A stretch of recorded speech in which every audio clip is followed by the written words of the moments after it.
Hello everybody, here we are today talking about Alex Ovechkin and if he'll break Wayne Gretzky's goal record by the end of this season. But before we get started with it, please make sure to subscribe if you're new to me or hockey, whatever the case may be. Being said, let's get on into it. So I think for a while now, all of us have been really thinking about the great chase as Alex Ovechkin is getting closer and closer to Wayne Gretzky's goal record.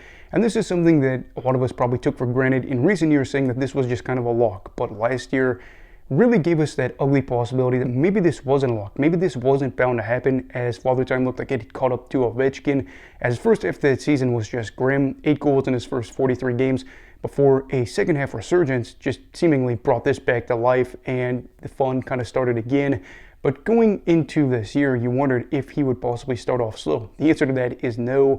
And I think with that, it has kind of taken us away from that ugly possibility and brought us back to the nice reality that this record probably will fall, but the question really becomes, does it fall at the end of the season? And I think this is something that originally at the start of the year, I thought no way. Again, he had kind of a quiet year by his standards last year before that second half surge, and he ended up breaking his leg at 39 years old and missing a month of action. So originally I thought no anyway, but then missing a month of hockey and then coming back from that injury, I thought there is just no way he's going to be able to close it out this year. But it looks like it could happen. 14 goals in his 23 games since returning has made it to where he's now just 13 goals away, and the Capitals have 25 games left to play. So how exactly will things shake out? Well, if we go by normal math, if you realize he's got 29 goals in 41 games played, which by the way is just insane, he would be on pace for 17 goals over his final 25 games, which would not only break the record, but get him right there for 900 goals, which would make him the first player to have 900 goals in NHL history. He would actually be at about 899. Either way, the record's broken. That's kind of the most important thing. And then the next season, you would see him probably go out there and score again over 900 goals.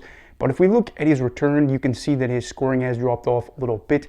14 goals, again, like we already mentioned, in 23 games played. Not anything crazy, mind you. That's not bad, especially for a guy that is nearly 40 years old. But that would put him at 15 goals. So again, that actually still gets him over the mark just barely. But if he goes by that pace, then he's going to be all right. But question is, can we just go off the math? The obvious answer to that is no, but I think there are a couple reasons why we could say that it probably will happen. For starters, this Washington team is just a machine right now. They've scored 15 goals over their past 2 games. I almost said 7 games for whatever reason. No, that's because they scored 8 goals and then 7 goals. It's been insane to see what's happened since they returned from the break, and they just continue to march on for the season. You have to think with those scoring frenzies that Alex Ovechkin is bound to get in on some of the fun, and we saw that last night as they ended up seeing Ovechkin get a hat trick, and that is insane to me as he is one of just 12 players to have a hat trick at this age and is got 32 hat tricks for his career. So that right there just goes to show that when the team's, rocking, Ovechkin can have a good time as well too and be part of what's been a fantastic year. And he actually joined history last night as he became the first player in NHL history to score 200 goals or more in 3 separate decades. So congratulations to him for making hockey history yet again. But I think another reason why we could probably say that he is safe to break the record, maybe, again, it's still not guaranteed, but in a kind of more favorable side, is the fact that he hasn't had a long goalless stretch for the year. He's had 2 stints of 3 games where he has not scored a goal, but with him being on a good run where he continues to score, you realize that it's kind of a lock. And I think one of the things we can look at here is we're just talking about 13 goals. If it was, 30 goals over the course of like 45 games, you'd say maybe not. 13 goals over 25 games. If he has 1 hat trick right there, that is about a quarter of the goals he would need for the record in one night. And mind you, there's still probably going to be multiple other nights where he scores 2 goals at least. And then the games where he might have, again, 7 goals in 8 games or something like that. So it's more about, I think, getting off to a strong start for this and then having like 1 or 2 big nights. And the record is probably his. And it's great to see considering, again, in the first half of last season, there were some long periods without any goals. Now, I will say there is the risk of having a prolonged period without scoring goals, and a drought, at this stage of his career isn't impossible. It happens even to the best of the players today. But again, I feel like it's pretty safe, and I would say at this stage, I'm kind of leaning towards, we'll say like 70% that it's going to happen. Now, I think at this stage, we're kind of wondering about what the goal will be. I think we all know hockey's unwritten rule. At this stage, he can't have a empty net goal be the thing that breaks the record.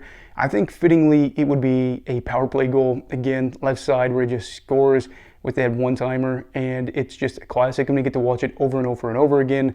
But I don't want to get ahead of ourselves too much here. And then also, I want to say with this, This is going to be a fantastic storyline. The closer and closer and closer we get to it, I probably won't talk about it again until the record is broken, whether that be this season or next season. But I do kind of wonder about it being a distraction for the team as they get closer and closer to the year. More so that I think that during the playoffs, people, if they had an early loss, would end up attributing it to the focus on the goal record. I don't think that's necessarily the case. If you are a team that is in a spot to win the President's Trophy and you lose in the first round, it's not because of the fact that one of your players ended up, becoming number one all the time in goals. But I do worry about that. And I also worry, too, that with the attention kind of being on Ovi, a lot of people are really going to gloss over what's been a fantastic year for the Washington Capitals. And they could be poised to have, probably their best run in the playoffs since 2018. Are they going to win the Stanley Cup? I'm not necessarily in that camp just yet, but they are looking like a legitimate threat out east. So I guess my point with that is enjoy the journey for the goal record, but also acknowledge that this has been a really good team that did very well, even without Alex Ovechkin. Ended up doing a video kind of talking about that as well too, where they were like 8th in the league for points percentage without him. So just kind of wanted to highlight that. And at the end of the day, this is a fun team. I would love to see the Capitals go out there and win the Stanley Cup maybe one more time with Ovi. It would kind of be unlikely, but I think that if they did it, and again, Ovechkin had a good playoff run, it would just be incredible to see, because a lot of times you worry about these all-time greats where they become a shell of their former selves, and we've seen it with some iconic players that are dealing with injuries and whatnot in the back stages of their career, where they have numbers that just seem almost unimaginable. To have Ovi go out there, and had he been healthy, probably would have been in contention for the Rocket for the 10th time in his career and possibly win it, while also being able to go out there and possibly become a 2-time Stanley Cup champion, first in goals. I mean, it's just kind of like a storybook ending. He wouldn't retire because he's still under contract, I think, through next year, but it would at least be, again, just another massive moment for his legacy and for the franchise, because before they never won a championship and they hadn't seen a ton of success. Obviously, they went to the Stanley Cup final in 1998, but there were some very gruesome, brutal years in the 70s, I know, as well, too.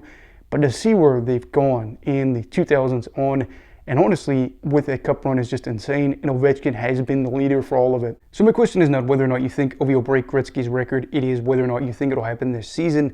Let me know down below why or why not. Also, please make sure to like this video if you enjoyed it, subscribe if you're new. Everybody stay safe, have a great night, and you love hockey, alright? Goodbye, Brigadiers and Brigadettes. This is your captain signing off. Have a great night.